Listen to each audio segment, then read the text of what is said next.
The amazing story behind Marshall's actions was very touching to me. It goes back a few years farther, back when a trainer named Gary Longtot, he had a massive heart attack, and Marshall remembered that day clearly because everyone was standing around as life was leaving Gary. And he made a vow to himself that day. Just seeing people stand around and not do anything, that just bothered me. It did sit in my head that I won't be one of those. Even if it's right or wrong, I'm going to do something. I know one thing. If I hadn't been lucky enough to go down in front of Marshall, there's no doubt about it, we wouldn't be here right now talking like this, I'll guarantee you.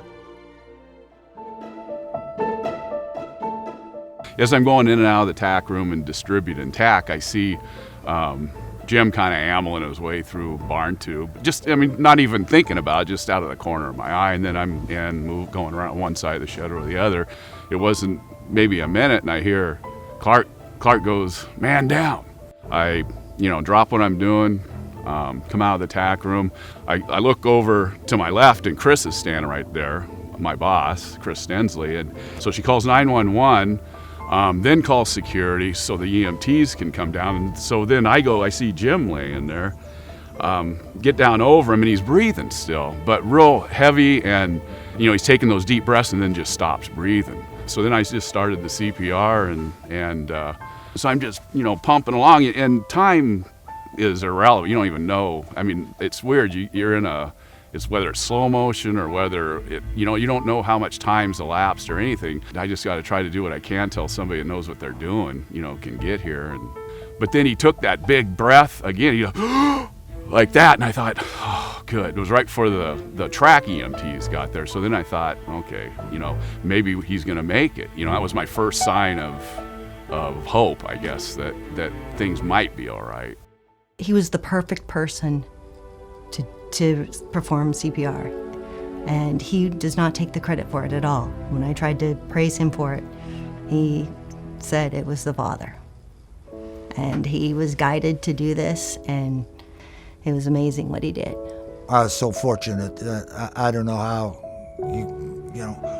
when somebody's laying there trying to die, they can't handle the situation. They might have had a lesson on how to do it or something, but to do it when somebody's laying there like that, you got to have your head together, and you got to be, like the surgeon told me, somebody special. After it happened, people come by and say, "Oh, you're a hero," and this and that, and I thought, I'm not. I just did. We all should, do. Just helping somebody and trying to give them a chance to live.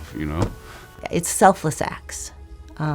Putting yourself aside and your own interests aside, your own risks aside. It's just, this is what I've been prepared to do. This is what I'm going to do.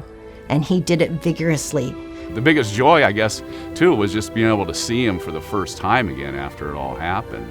And everything's working good, and mentally he's good, and seems, I never knew him personally before, but he seems pretty normal. It's like I've thought so many times, how do you thank somebody for saving your life, What? I just wake up some days, God, I'm here. But how you get through something like this is... One thought that I'm thinking about it now, just because I'm kind of, visualizing, right in the moment, was I just hope that if this was me, that somebody would help me. Marshall told me, he said, Jim's been on the track as long as I have, and I never hardly even spoke to him. I might have said hi or something, but nothing more than that. And now they see each other, and they embrace, shake hands. There's definitely a bond between them. I wasn't even aware of the Racetrack Chaplaincy Award or the White Horse Award, so it was new to me when I got the call. I think it's nice that they give an award like this to people. A lot of people helped to save Jim's life, so I was a small part of it. And my award is standing right over there. That's the main thing, and it's a very nice gesture, and it's a very nice thought. But I don't feel like I deserve it.